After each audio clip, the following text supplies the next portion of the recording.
Global happenings today. We communicate, we analyze global news. Stay tuned. Hello, beautiful people. Welcome to Global Happiness today. Nnamdi Kanu's continuous detention is a cause for concern not just to the Southeasterners, but also to the leaders and the politicians, because, of course, this quote and unquote evangelism that the UGM are doing in Southeast is beginning to touch all and sundry. Well, in a moment, we're going to find out what all hands being on deck is advising not just leaders now, but the politicians themselves, what they have to do now because it's getting out of hand. And these are the exact words and demands they're making. Before going to the news, proper like it, subscribe to our channel by clicking on the red subscribe button. Beside it, you see bell notification icon. Please go ahead, click on it to get notified as soon as we update our channel on YouTube. Let's go straight into the news. The lawmaker representing Olu Senatorial District constituency in Imo State House of Assembly, that's Honorable Pascal Okoli, has called on Gov.Hope Uzodinma to liaise with his Southeast colleagues to ensure unconditional release of the leader of the indigenous civil law Biafra IPOB, that's Nnamdi Kanu.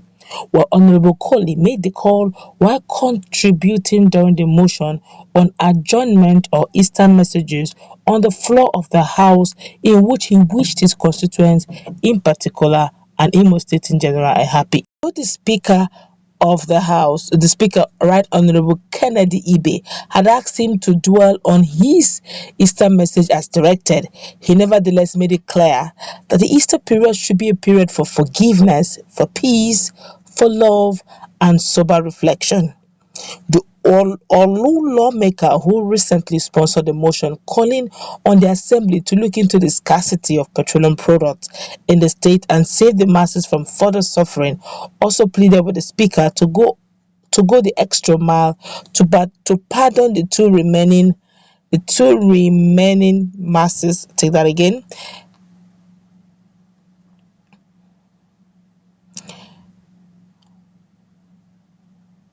To pardon the two remaining lawmakers on suspension in the spirit of Easter.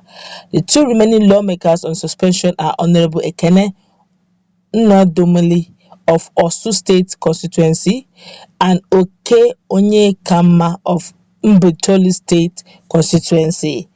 Well, that's good to know that the lawmaker is beginning to feel the vibes. You know, one thing I noticed about the Honorable Speaker of the State House is the fact that he was trying to, as much as he could, to avoid dwelling on anything that has to do with IPOB, ESN, Nnamdi Kanu, or even anything that has to do with security. Well, I guess he feels that it's probably the jurisdiction of the governor. Everybody's trying to save his not just meal ticket, also their position as well. But look, except to deal with the issue of insecurity, we may not even they may not even be a meal ticket. They may not be a meal ticket. They may not even be a position to protect or to dwell on. The way these guys are going, the way the UGMs are going in Southeast, and with what they have already done, obviously from all indication, they are that you could see the train of a target.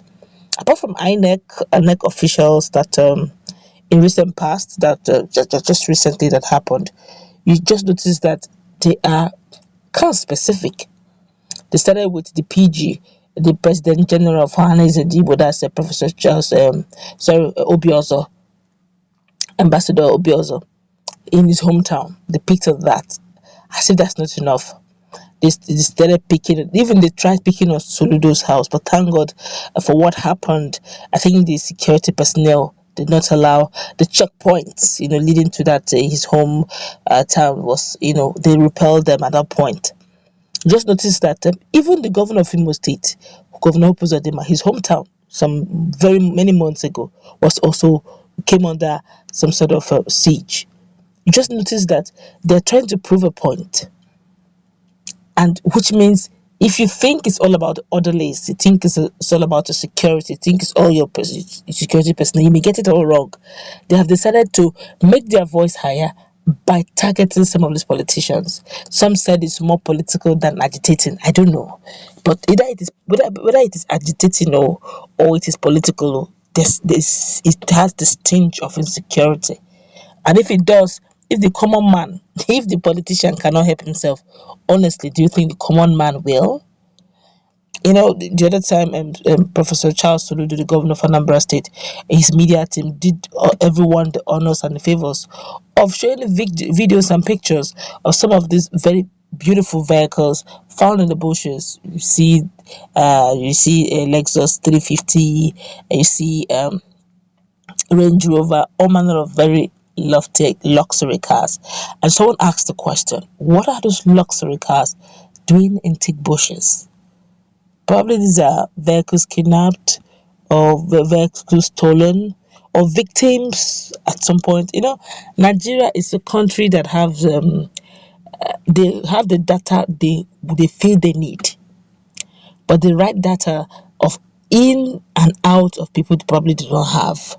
They may have a data of those coming in via maybe international airport, but people move from state interstate to interstate, they have no idea. They can just give you a round figure, but they don't know the faces or the names of people who move from maybe Kogi to Kwara, or from Kwara to Oshun, or from Ondo to Delta. They have no idea. And that's to tell you how porous, unfortunately, these interstates are. Let me see your ID. Anybody can. There's a video we carried some days back where they say Aboki condemn scavengers. They came into Abuja, and when the police in charge, the spokesperson, spoke on behalf of the security personnel, they asked, "Are they Nigerians? Are they foreigners?" He said he wouldn't know. That he's not in immigration. That maybe by the time they do their investigation, when they charge them to court, they will find where they are from, and if they are foreigners, that the only thing that he knows is that they are in Nigeria, they broke the laws of Nigeria, so they will treat them like Nigerians. Now you now see, even the police security personnel does not know. You can't try that in Senate claims, But then that's where we have found ourselves, and now he's now saying, "Look, let's not fold our hands. Forget this whole story of trying to give propaganda. This whole thing is all zeroed down on Mazen Kanu. Can you not liaise with your fellow colleagues in governorship, in whatever position of power, and let this guy go so that he could talk to his people and there be peace in the land?" Some people as they see it as a very sensitive topic, so they try as much as they can to be very diplomatic. Yes, it's good to be diplomatic, honestly, but then are there insecurity going on in Southeast? Yes, we can't deny that, and it all became very serious ever since Mazen Nnamdi went into detention. So why don't you look around it so you can have a peaceful reign? And referring to some of our politicians, especially those who are having first two tenors to go.